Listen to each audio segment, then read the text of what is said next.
Welcome to Crescent City Crime, dear listeners. I'm Tracy. And I'm Brian. And of course, thank you to everybody who has been listening to us. And Brian, very exciting. We are at 49 followers on our Instagram. One more follower, we will have 50. Hooray! Yes. And whoever the 50th follower is, I will put your at least your Instagram name on this podcast as a thank you, whoever you might be. Now, our social media is TikTok is at tvsmith68. Instagram is cccnolapodcast. We are also on YouTube, and I will link the YouTube channel in the show notes. Tell your friends. Tell your enemies. Especially tell your enemies. And make sure that you give us a rating and a review. And if you're not following us, click that follow button on your preferred podcasting platform because we are everywhere. Yes, and following us, subscribing to us, listening to us, it's all absolutely free. It costs $0. Just costs a little bit of your time. And we appreciate you choosing to spend some time with us every week. We certainly do. We enjoy talking to you. Yeah, we really do. This is one of my favorite parts of the week. Me too.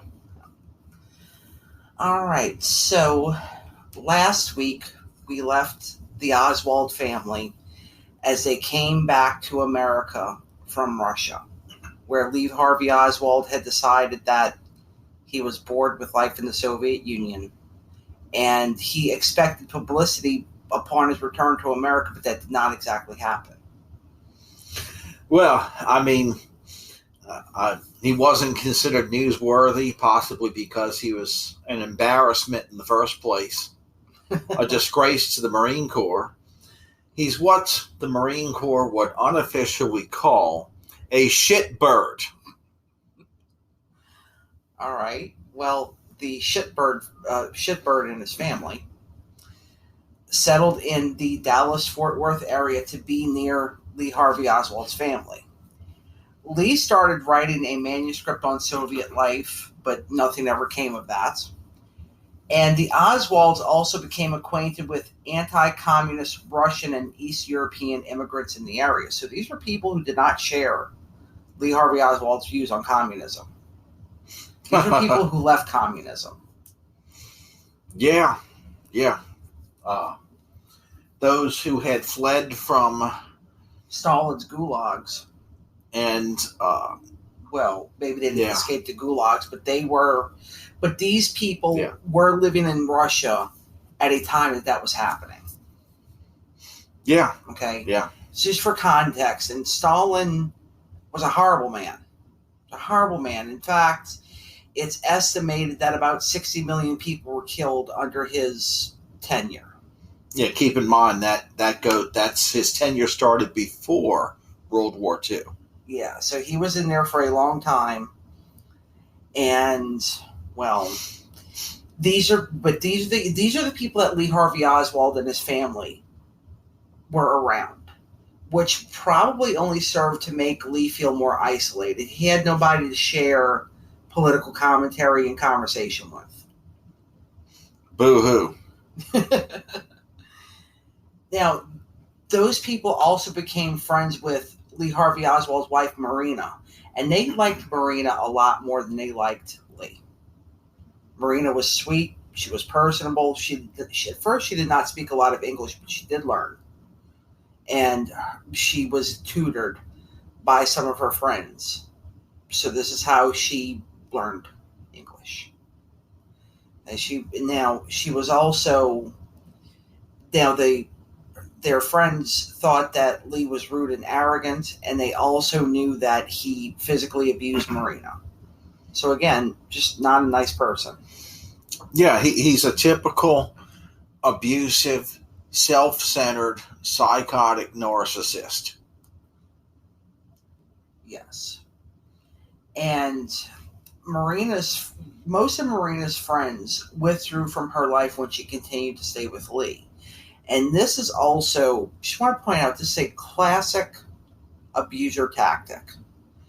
where you isolate your victim to such a degree where they can't really depend on anybody else. Yes, and also, like say she decides she wants to do something on her own, go off somewhere. The abuser's going to say, well, what do you mean you went to the store? What do you mean you went to the mall? What do you mean you went to go see a movie? And probably, beat her for it. Probably. We'll be back in just a moment. And we are back. And just before his 20th birthday, Oswald traveled to the Soviet Union in 1959. He had saved some money, and he had continued to teach himself Russian.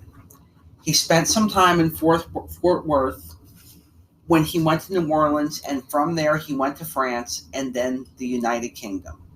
He told the UK officials that he had $700 and planned to stay for 1 week before proceeding to a school in Switzerland. But on the same day, he flew to Helsinki, where he checked in at a hotel. And he was issued a Soviet visa on October the 14th. Oswald then left Helsinki by train the following day. He crossed the Soviet border and arrived in Moscow on October the 16th. His visa was valid for only a week and expired on October the 21st. Almost immediately after arriving, Oswald informed his tourist guide of his desire to become a Soviet citizen. He expressed this desire to every Russian official that he thought would help him. And, Brian, how do you think the Soviet citizens reacted to this? Probably thinking he's a spy. Well, possibly, yes, but several officials asked him, they couldn't understand why he would want to become a Soviet citizen. They found it incomprehensible that an American would want to become a Soviet Union citizen. Yeah, many Russians during the Cold War knew pretty well, had some idea of what life was like in the United States. Mm-hmm. A life that was free of many of the restrictions they're under, opportunities available that someone could simply educate themselves and endeavor for by their choice, not the government's choice. Right. You choose to apply to a school, endeavor to make it into the school, instead of the government approving of it and saying, yes, you can do this. Right. So they're all well aware of that. And, they all knew that, well, it's not like we could just defect and go to the United States, whereas if you could defect, then, of course, the United States took you in, for propaganda purposes at the very least. But defecting was very risky. You had to risk your life and even risk the lives and well-being of your family in Russia if you were trying to defect, or any part of the Soviet Union, pretty much. So they're probably scratching their heads wondering, many of us would like to leave if we could. Well, I know. But why does this guy want in? Well, I know that this is a bit. This is slightly off topic, okay? But when you talk about defecting, one of the things that really caught the attention of the public was when the Soviet Union ballet companies, some of their best dancers defected. Yes. Okay, Mikhail Baryshnikov, for example. Rudolf Nureyev. Just these beautiful Russian superstar dancers. Yeah, they had KGB handlers. Yes. Okay, and so for them, even when in another country, they had to use their brilliant minds to come up with plans. Yes. To get away from their holders. Mm-hmm. And find someone who could protect them. Yeah. And help them to defect. Yeah, it was not easy to defect, and apparently it wasn't that easy to become a citizen either. No. But one in those cases, once they found the right point of contact from the United States. Pretty much, the rest is history. There was no way that the United States government was going to not let any of these famous artists not defect. Exactly.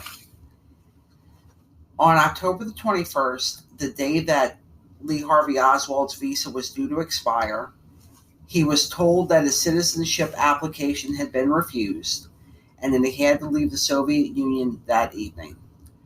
He did not take this well. He inflicted a minor but bloody wound to his left wrist in his hotel bathtub.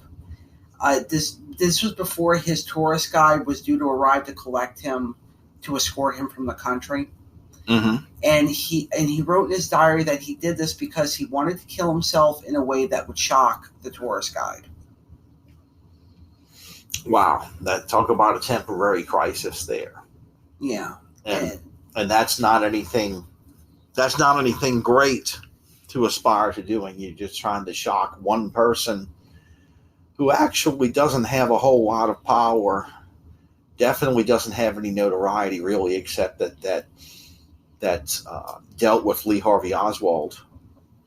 Right. Although at the time he wasn't famous by any stretch. No, not yet, but he was getting there. So his departure was delayed because of the self-inflicted injury.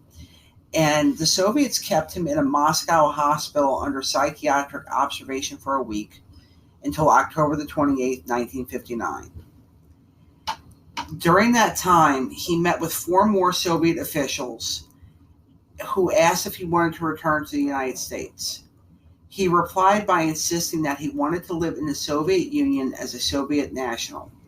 He provided his Marine Corps discharge papers as an identification. Oh, that also kind of screams spy. But you can't help but reason that, okay, either he wants to be a spy or he's a crackpot. Okay. Okay. But it seems to me like the Soviet Union at the time, given that it's someone who is a veteran of military service, probably would strongly consider what they would call a defection. Right. Yeah, they would call it a defection. We would call it an immigration. Yes, we would. On October the 31st of that same year, Lee Harvey Oswald appeared at the United States Embassy in Moscow and declared a desire to renounce his U.S. citizenship. He told the U.S. Embassy interviewing officer Richard Edward Schneider that he was through and that he had made up his mind. He also stated that he had been a radar operator in the Marine Corps, and he told Schneider that he had implied to the unnamed Soviet officials that as a Soviet citizen, he would reveal classified secrets to them. Okay, yeah, that's it's considered treasonous to renounce your U.S. citizenship. Okay, and that is one of the questions. I believe it's still a question today when you enlist in any branch of the United States military. Is have you renounced your citizenship? So that's even further. So he threatens to release classified information. He did threaten to release classified information. So those statements led to Lee Harvey Oswald's hardship honorable military reserve discharge being changed to undesirable. Okay. So is that the same that thing? Sounds like a strategy. Is that the same thing as dishonorable discharge? Other than honorable conditions, I believe, is what that falls under. Other than honorable conditions. Okay. Which I believe is just short of a dishonorable discharge. Okay. So the story of the defection of a former United States Marine to the Soviet Union was reported by both the Associated Press and the United Press International. And guess what? the Soviet Union allowed him to stay without him becoming a full citizen. In 1960, Oswald wanted to attend Moscow State University, but was sent to Belarus to work as a lathe operator at an electronics factory which produced radios, television, and military and space electronics. He received a government-subsidized, fully furnished studio apartment in a prestigious building and an additional supplement to his factory pay, which allowed him to have a comfortable standard of living by working-class Soviet standards, and it was kept under constant surveillance. What do you make of all this? Well, the surveillance was that they were suspecting he as a spy, but they were going to go ahead and use him for propaganda purposes and attempt to make him happy by putting him in a job that's associated with his MOS of the Marine Corps. Right. Okay, dealing with electronics. And they had, some minor plans to use him as propaganda, like, we'll see, he's much happier here than in the United States. Right. Okay. Exactly. They were trying to do both of those things. See if he was in fact a spy and use him for propaganda purposes. Sure. So Oswald was in a relationship with a Belarusian woman named Ella German. She did not love him, and he was also seeing other women. In spite of this, he proposed to her, but she rejected him, and they broke up in 1961. This was probably the only other great love interest that he had, other than the woman that he would wind up marrying. And we already seen, once again, we're seeing how questionable Oswald's moral compass Yes. has already been. You're dating this one girl, you propose to her, but meanwhile you've been screwing around. Yes, you've been screwing around. Yeah. Now, living in the Soviet Union was not the utopia that Oswald had imagined it would be. He wrote in his diary that he was questioning the greatness of the Soviet Union. In other words, he was wondering what made it so great. Well, and what the word narcissist comes to mind there.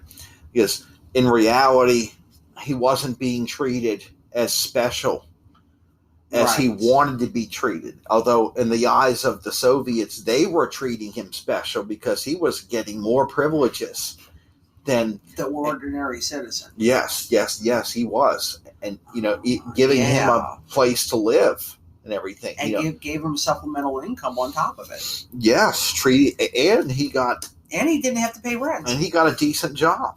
Yeah, and he got a decent for job. a working class person living rent free. That wasn't special enough for him. He obviously wanted to be of much greater stature, not only in life, but over there. And he probably would still be over there. It's funny if the Russians would have elevated him and given him power, so he could feel like he's doing something great. Okay? Right. So that's what's missing from. That was what was missing from the equation in his Soviet life. He was empowered a little bit, okay, but that wasn't enough to make him happy. He wanted to do great things. He wanted power.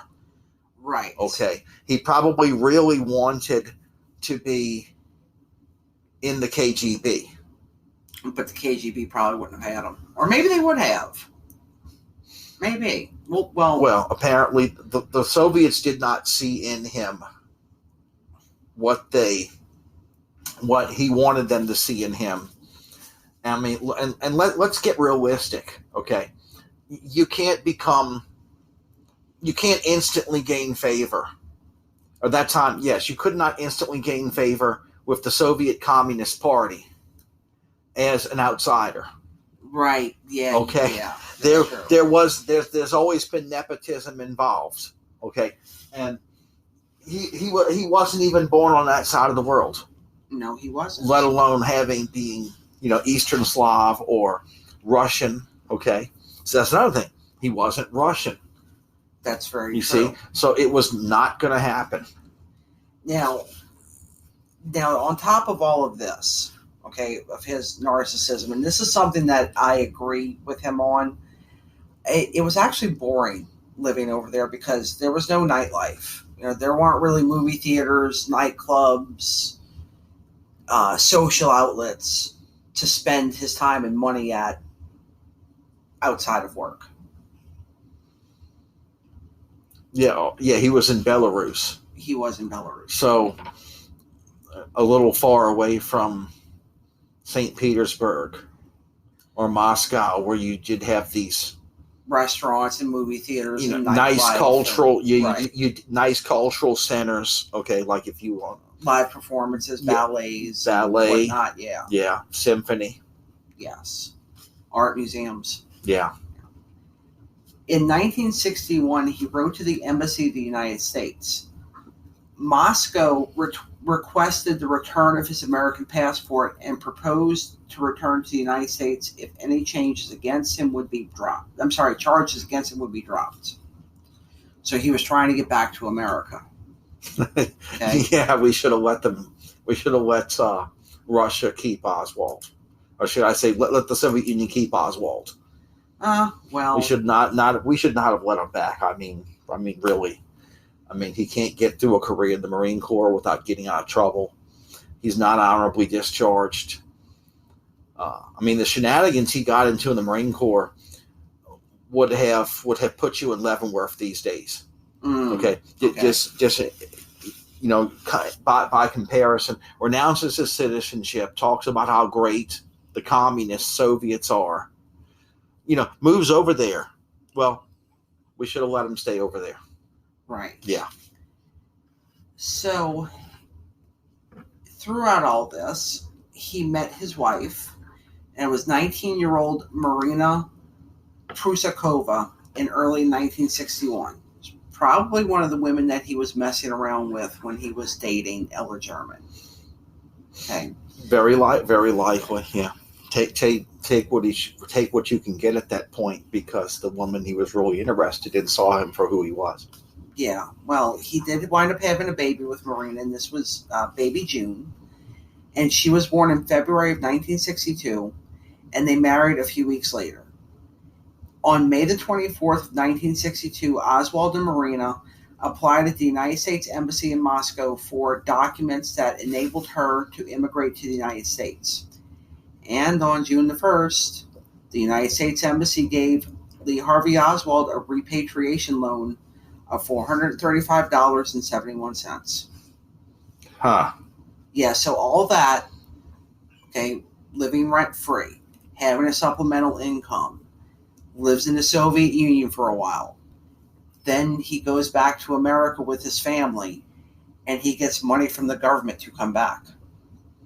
Yeah, interesting. Didn't get what he wanted over there. So he's going to come back to the United States and try to get what he wants over here. Now, he had expected, when he returned to America with his wife and child, he expected a lot of attention from the press. And guess what? He didn't really receive that attention. And he expressed a disappointment that his story was not bigger. It's a little surprising, given that he's someone who was briefly used as a propaganda tool by the Soviets, and he wants to come back here because it isn't what he thought it would be. He doesn't like it. Mm-hmm. At least that's what he'd tell people, and he doesn't really get the attention for doing that. That's exactly it. And this is where we're going to leave Lee Harvey Oswald for the moment. And in the next episode, we're going to get into the final years of the life of Lee Harvey Oswald.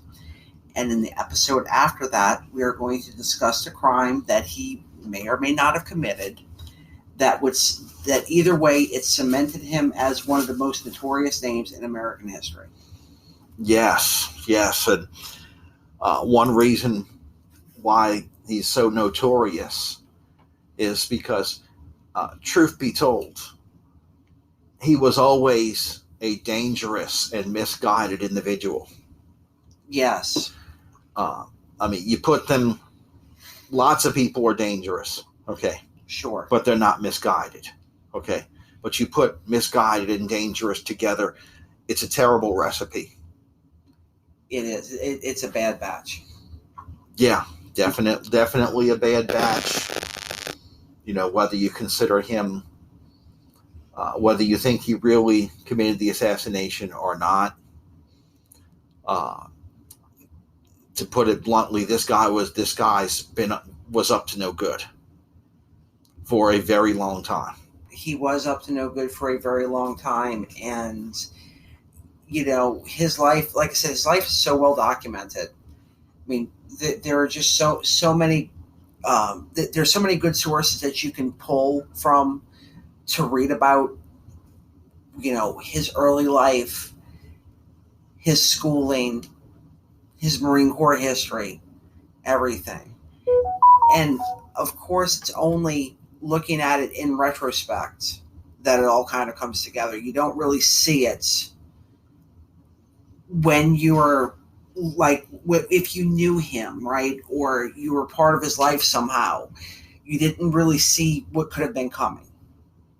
Yeah, you may not have seen what the fair-minded and objective people like us see, is that at the end he wasn't really interested in serving others, benefiting others, helping others. Mm-hmm. It was all about him. It was all about him. And in a bad way. Right. You know, like, as much as I have in common with him, there's a lot you don't have in common. There's a lot I don't have in common with him, and at my core, I'm the polar opposite. Mm-hmm. You know, as an addition to serving the Marine Corps and volunteering in Civil Air Patrol, I volunteered at church fairs, volunteered to work at conventions, volunteer. I was even a hospital volunteer at one point during high school, for example. Well, yeah, and I did volunteer work too. I volunteered at animal shelters. I've done in-home health care. I mean that was a job. I got paid for that. But I think if you're willing to do things for others that need it, I think that speaks to the quality of a person that you are. Right, and especially if, yeah, we all talk about our proverbial resumes, mm-hmm. and what we've done. But, you know, if your resume is essentially about doing things for other people, helping other people, gaining your satisfaction from doing that, then it's much better than doing things that are all about you and on a road that is morally questionable. Well, yes, at worst. But we all do morally questionable things. We've all done morally questionable things at some point in our life, right? But it's always interesting to see who takes that wrong turn and who does not take that wrong turn. And because, being morally ambiguous, that's a lot of things every day. A lot of different choices that we can make as people, right? You know, like, for example, I don't think that cannabis should be illegal at all, right?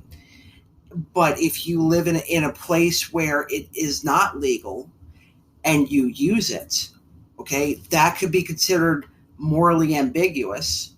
But if it helps you, you're going to seek it out no matter what, even though it's technically against the law. Yeah, but even if someone uses cannabis under those circumstances, they're still not committing harm against another person. That's true. Or their country. That's also true. Or any institution. Yeah, maybe Lee Harvey Oswald should have smoked weed. Maybe he would have calmed down a bit. Yeah, I don't know if he ever did, but it could have helped him out. But in any case. Yeah. That's not whatever happened or didn't happen. That's not what happened. Yes. Of course, the main question is, did he really commit this assassination? But any discussion on whether or not he actually did it should involve pretty much the fact that he was no angel. He was no angel. And right. he was not a good person. He was not an honorable man. Oh, yeah. He had no honor and no glory to his house. And also, this is, of course, of relevance to myself and, my time serving this country. Lee Harvey Oswald was a disgrace to the Marine Corps. Mm-hmm. Yeah. For a variety of things. Yeah, I mean, he shot himself in the elbow. I mean, what is that? He couldn't get through his Marine Corps career without getting into legal trouble, causing serious mischief, serious criminal mischief, and then on top of that, he betrays our country. Yeah. After the Marine Corps, and gets involved in arguably the greatest criminal conspiracy this country's ever known. That's very true. And because this is November, which is considered, a month of excess, right? Like this is when the holiday season starts kicking in, and you go have your Thanksgiving dinner and you eat a lot of food and you do this and you do that. We are going to have a bit more podcast time for you this month. And guess what? Our podcast is calorie free. No guilt. Yeah. Yes. Yeah, that's right. Mm-hmm. So we cannot wait to talk to you guys again next week. We appreciate y'all for listening to us. We hope that you've learned a few things in this episode. And as always, be safe, be kind. Remember that we're all human beings, and do not park next to vans. And if you are talking to a member of law enforcement, whether it be municipal, state, or federal, in an official capacity, and you are not the victim or the witness to a crime, be sure to lawyer up. And also remember, if it's dark, it's dangerous, and or you feel unsafe, don't be there in the first place. Be your own attorney in public. Negotiate your best outcome the way a lawyer would before you even need a lawyer. So that was a lot of back and forth for a family, though. I mean, you're picking up roots or picking up stakes, and you're moving your family every few years. It creates instability, changing schools. Yes. All that stuff. Of course, this obviously contributes to the kind of adult life he wound up having, but it doesn't excuse one bit of it. No, and there's a lot of people who have moved around a lot as children, and traveled a lot as an adult, and had a lot of things going on, and they turned out okay. Right. Yeah. Oh yeah. Mm-hmm. Yeah. So when they went back to Fort Worth, Lee did re-enroll in the 10th grade at Arlington Heights High School in Fort Worth. But then a few weeks later, he quit school again at the age of 17, and this is when he joined the Marine Corps, and he never earned a high school diploma. I guess it was a time in the Marine Corps where you could do that. Now, at the point of him enlisting in the Marine Corps, he had resided at 22 different homes and had attended 12 schools. That is quite a bit of movement. Quite a bit of instability. That is extremely unusual. And he enlisted on October the 24th, 1956, just a week after his 17th birthday. Because of his age, his older brother, Robert Jr., was required to sign as his legal guardian. Oswald also named his mother and his half-brother as beneficiaries. Lee's older brother had also been in the Marine Corps, and Lee idolized his older brother, and he wanted to follow in his footsteps as well. Okay. That makes sense too. He was looking to his older brother as a father figure. Yes, he was. As well. So now John, who was Lee's half-brother, testified to the Warren Commission that Lee's enlistment was motivated by wanting to get out from under the yoke of oppression of his mother. So Marguerite was very overbearing. That's something else that was a bit of an issue for Lee, is that his mother just wouldn't leave him alone. That does happen to some young men who don't have a father figure. The mother tries to compensate and becomes overbearing. Yeah. Yeah. And very controlling.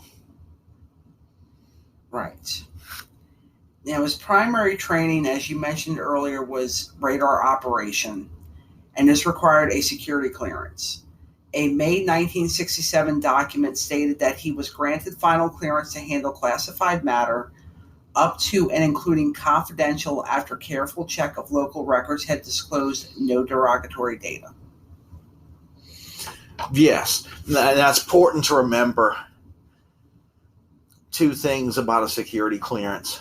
One, it only pertains to your quote shop, where you work. Your security clearance is not valid outside your place of work within your military unit. Okay.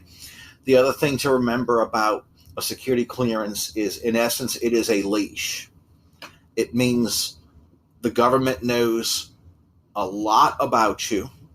The government learns about who you've associated with, some very specific information about you, so that if information leaks from where you work and you're not available, they know where to start searching for you, because they know that you have access to this information. Also, it was a lot easier to disappear in the 1950s than it is now. Yes. So when you have a security clearance, yes, the government has to know more about everything. Everything they can about you, so that they can look for you if you are believed to have compromised any information. Yes. At Keesler Air Force Base in Mississippi, Lee Harvey Oswald finished 7th in a class of 30 in the aircraft control and warning operator course, which included instruction in aircraft surveillance and the use of radar. So he's very smart. 7th out of 30 is pretty good. You see your top 10 of the class. Yeah, and that falls in line with his previous interest in Civil Air Patrol. Was in Civil Air Patrol, you would learn about aerospace science and the Air Force planes, and civilian planes, stuff like that. Yes. And he was given the military occupational specialty of aviation electronics operator. Which was, it's funny, I still remember the classification code, occupational field 7200. Was that yours? Originally, yeah. Okay. Just like him, yeah. On July the 9th, he reported to the Marine Corps Air Station El Toro in California. And there he met fellow Marine Kerry Thornley, who co-created the Discordianism philosophy. So Thornley wrote in the 1962 fictional book, The Idle Warriors. He based the main character on Lee Harvey Oswald. This was the only book written about Lee Harvey Oswald before the Kennedy assassination. Yeah, this is intriguing, as apparently in the Marine Corps he kind of stood out enough to have a book written about him. And to be noticed by someone who may have inadvertently influenced him. Oh, that's true, yeah. Now, like all Marines, Lee Harvey Oswald was trained and tested in shooting. In December of 1956, he scored 212, which was slightly above the requirements for the designation of sharpshooter. Then in May of 19... I shot 215. Oh, you were better than him. So I still shot a higher score than he did, yeah. Okay. But in May of 1959, he scored 191, which reduced his rating to marksman. Yeah. So he actually got worse. Toilet bowl. Really? Oh, yeah. Well, the marksman badge, rifle badge in the Marine Corps, it's supposed to resemble a shooting target with the circles in it. Oh. But because it has circles in it, it's received the derogatory, and it's the minimum qualification. It received the derogatory reference of toilet bowl. Ah. Okay, well, thank you for sharing that. Whereas sharpshooter is a German cross with the Marine Corps anchor, globe, and eagle insignia in the middle of it. It's very pretty. Okay. Yeah. Okay, very cool. Lee Harvey Oswald was court-martialed after he accidentally shot himself in the elbow with an unauthorized .22 caliber handgun. He was court-martialed a second time for fighting with a sergeant who he thought was responsible for his punishment in the shooting matter. He was demoted from private first class to just private, and he was briefly imprisoned. And he was later punished for a third incident. While he was on sentry duty in the Philippines, he inexplicably fired his rifle into the jungle. Did you know all that about him? Actually, I didn't know all that about him, but I'm not terribly surprised that he couldn't get through his Marine Corps career without some sort of trouble? Without non-judicial punishment and even judicial punishment.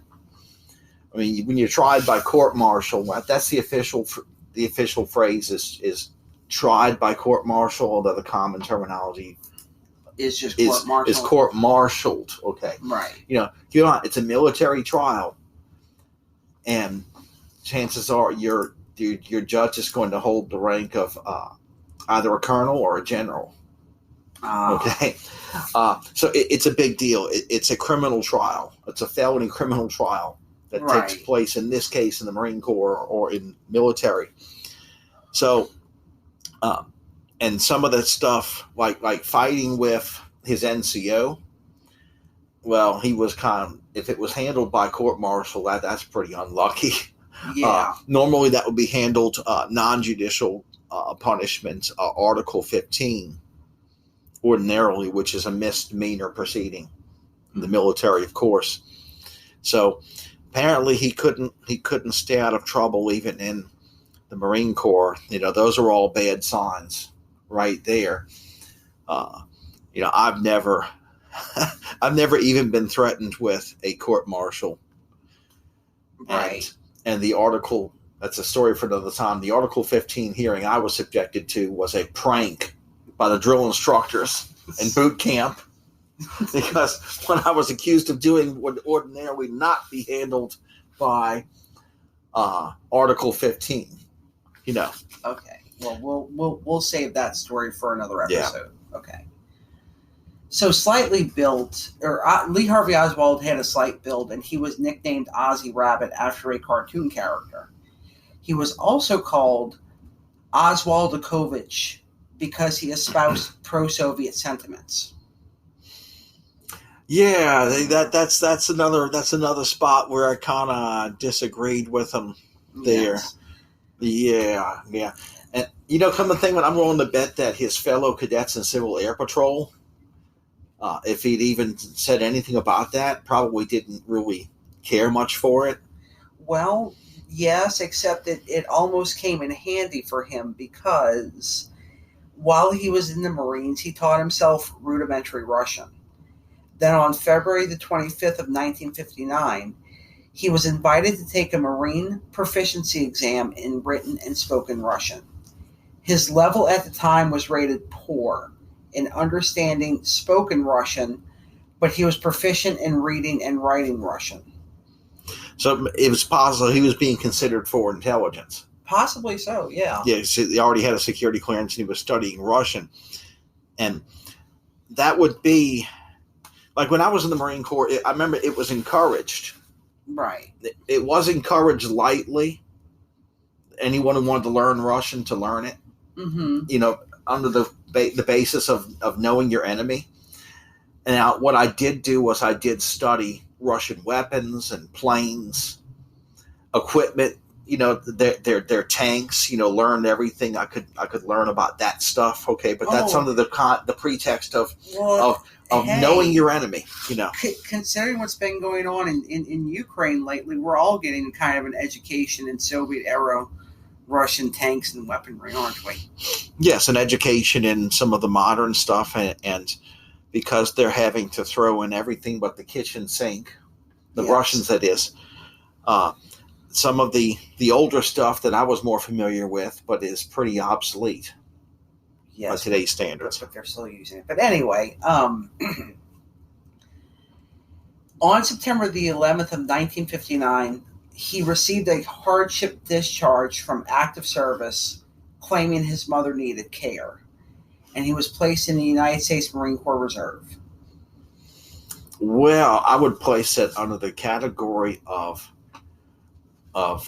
wham, my little bleepity hurts. Okay. Okay. There was, I don't want to say what drill instructors and later on corporals and sergeants and staff sergeants would say. Okay. Right. On this program. But it sounds, another way to put it is, Oswald, I hear excuses. Yeah.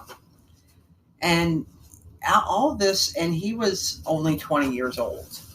So if he enlisted in the Marine Corps when he was 17, it was 20. This isn't even a full 4 years yet. No. Between that and all the trouble he got into, he in reality, he didn't last. So he doesn't really have an honorable discharge, does he? We will get there after this break.